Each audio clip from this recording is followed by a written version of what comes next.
kó gbé àwọn èèyàn jìnnà síbẹ̀. So kó gbé àwọn èèyàn jìnnà síbẹ̀. So nǹkan tí à ń pè ní kíni tawhid nìyẹn. Kálímà yìí kálímà tawhid ni, kálímà shahada la ilaha illallah. Bẹ́ẹ̀ náà ni a gbọ́dọ̀ mọ̀ ká mọ ọlá ẹ̀, kí ni màkánù rẹ̀, ààyè rẹ̀. Kálímà la ilaha illallah ó wà so important nínú Islam tó jẹ́ pé ẹni tí ò bá ti pè é, tí ò gbà túmọ̀ rẹ̀, tí ò ṣiṣẹ́ tọ̀, kì í ṣe Islam, kì í ṣe Mùsùlùmí. Kì í ṣe Mùsùlùmí. Ó gbọ́dọ̀ gbà kó tẹ̀lé.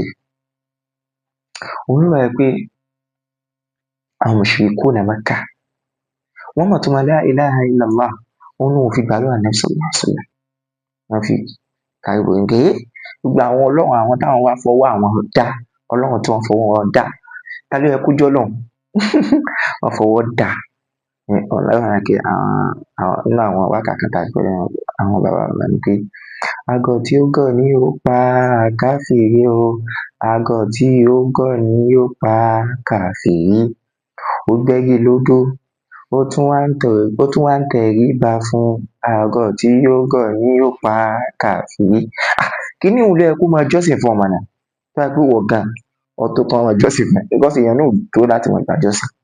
Káàtẹ̀ wá sọ pé ìwọ ló dá, ìwọ ló yẹ kó máa gbàṣẹ lọ́wọ́ rẹ̀.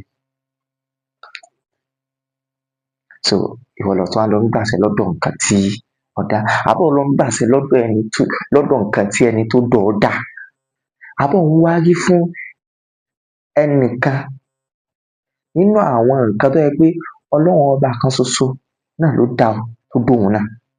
Gbogbo àwọn kìíní ìwà àgọ̀ ni. Àbí bẹ́ẹ̀ kọ́, nǹkan tó ti kú tó ti lọ, àbí nǹkan tí ò tiẹ̀ sí, òun la tún wá ń gbé tá a tún sọ pé à ń jọ́sìn fún, a tún wá ń gbé èrè nǹkan tí ò tiẹ̀ tún jọ. So gbogbo eléyìí ìwà tí ò show pé ọpọlọ ọmọ ènìyàn ń ṣiṣẹ́ bó ṣe yẹ kó ṣiṣẹ́. So wọ́n ní pé a gbọ́dọ̀ gbọ́, a gbọ́dọ̀ mọ̀, so a gbọ́dọ̀ mọ̀, àníwọ̀ ṣòro tù rẹ̀ lónìí. So a gbọ́dọ̀ mọ̀ ma'aniha, ìtumọ̀ rẹ̀.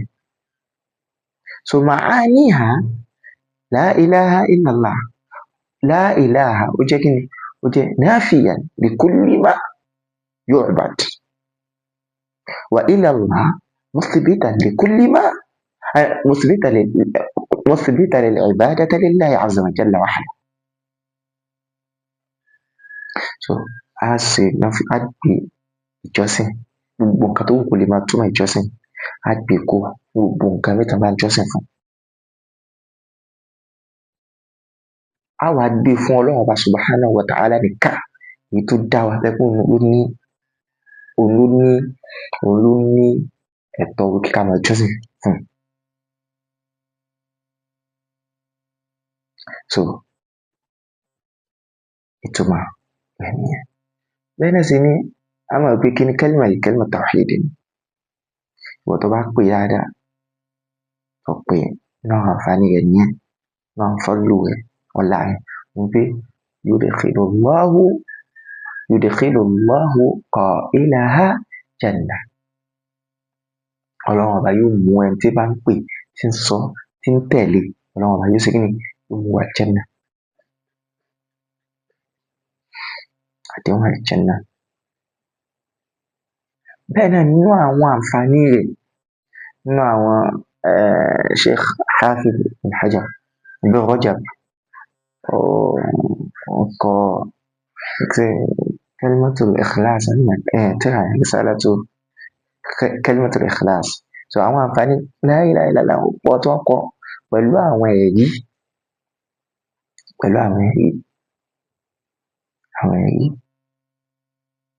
Ànábì sallallahu alaihi wasallam sọ pé man kana akhiru kalamihi la ilaha illallah dakhala al-jannah. Ẹ̀rí pé ìgbẹ̀yìn ọ̀rọ̀ tó sọ ní ayé òun ni pé la ilaha illallah ń tọ́ wọ Jannah. So kì í ṣe kálímà tá a kàn máa fi ṣeré, kì kì í ṣe kẹ́límà tá máa fi ṣàwàdà, kì í ṣe kẹ́límà kan tó já sí pé àwa ní bọ̀yì fún mọ́, tó jẹ́ pé òun lá máa fi ṣe òun lá máa fi ṣe kí là ń pè tí wọ́n máa fi joke, tí wọ́n máa fi ṣeré, wọ́n máa fi ṣe káwọn wọ́n ṣáà máa fi dárà bó ṣe wù wọ́n.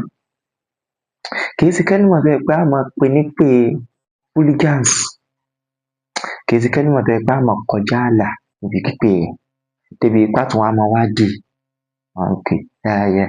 ọkàn máa padà wá máa jẹ́ àwọn pé la ilaha a'udhu billahi minash shaitanir rajim. Kò sọ́lọ́hun. So gbogbo eléyìí kẹ́límà tó jẹ́ pé èèyàn ń pè ó ń show lára èèyàn pé ẹni yìí mọ nǹkan tí ń pè, ó ń show lára èèyàn pé ìtumọ̀ nǹkan tí ń pè ni.